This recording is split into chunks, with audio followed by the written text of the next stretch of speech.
Right, ఇక వివరాలు చూద్దాం. తాను పారిపోయానంటూ జరుగుతున్న ప్రచారంపై సినీ నటుడు మోహన్ బాబు సామాజిక మాధ్యమైన ఎక్స్ ద్వారా స్పందించారు. తాను ఎక్కడికి పారిపోలేదని మోహన్ బాబు తెలియజేశారు. తమ ఇంట్లోనే వైద్య సంరక్షణలో ఉన్నారని మోహన్ బాబు తెలిపారు.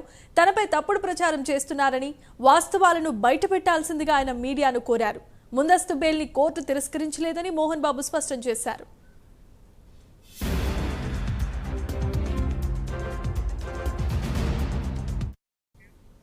రైట్, ఇక సినీ నటుడు మోహన్ బాబు పారిపోయారంటూ తప్పుడు ప్రచారాలను ప్రచారం చేస్తున్నారు.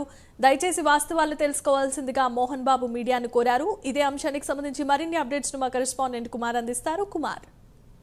Thank you Jemima. ఏదైతే మోహన్ బాబుపై నమోదైన హత్యాయత్నం కేసుకు సంబంధించి నిన్న ఏదైతే పోలీసులు మోహన్ బాబు స్టేట్మెంట్ రికార్డ్ చేయడానికి అయితే తన నివాసానికి వెళ్లే ప్రయత్నం చేశారు. ఈ నేపథ్యంలో అప్పటి నుంచి కూడా మోహన్ బాబు పరారీలో ఉన్నారంటూ కూడా వార్తలు అయితే వచ్చిన నేపథ్యంలో ప్రస్తుతం దీనిపై మోహన్ బాబు అయితే స్పందించారు. ముఖ్యంగా తను పరారీలో లేనని, అలాగే ఈ పరారీ వార్తలపై ఏదైతే మీడియా కూడా కథనాలు చూసి రాస్తుందంటూ కూడా చెప్తున్నారు. అలాగే తను ఎక్కడికి పారిపోలేదని, నేను ఇంట్లోనే ఉండి ఏదైతే చికిత్స పొందుతున్నారంటూ కూడా ఇప్పటికే మోహన్ బాబు అయితే చెప్పడం జరిగింది. అలాగే ముందస్తు బెయిల్ కూడా క్యాన్సిల్ అయింది. ఈ నేపథ్యంలో మోహన్ బాబు అరెస్ట్ జరుగుతుందంటూ కూడా పెద్ద ఎత్తున ప్రచారం జరుగుతున్న నేపథ్యంలోనే ఇదంతా అబద్ధం అంటూ కూడా ఇప్పటికే మోహన్ బాబు దీనిపై క్లారిటీ ఇచ్చారు. అలాగే ట్విట్టర్ ద్వారా కూడా స్పందించడం జరిగింది.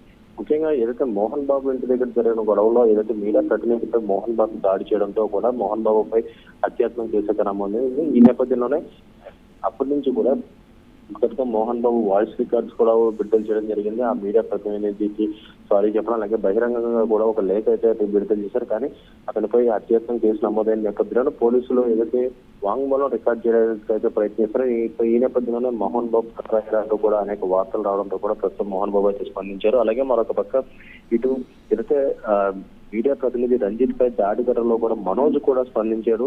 ముఖ్యంగా నిస్సహాయ స్థితిలోనే ఆ మీడియాని లోపలికి తీసుకెళ్లారని, అలాగే మా ఇంట్లో నన్ను అనుమతించకపోవడంతోనే మీడియా ప్రతినిధులను వెంట పెట్టుకుంటూ తీసుకెళ్లారంటూ కూడా లోపలికి వెళ్ళాక తనపై దాడి జరిగింది. ఈ ఘటనలో మీడియా వారు తప్పులేదంటూ కూడా ఇప్పటికే మనోజ్ కూడా స్పందించడం జరిగింది.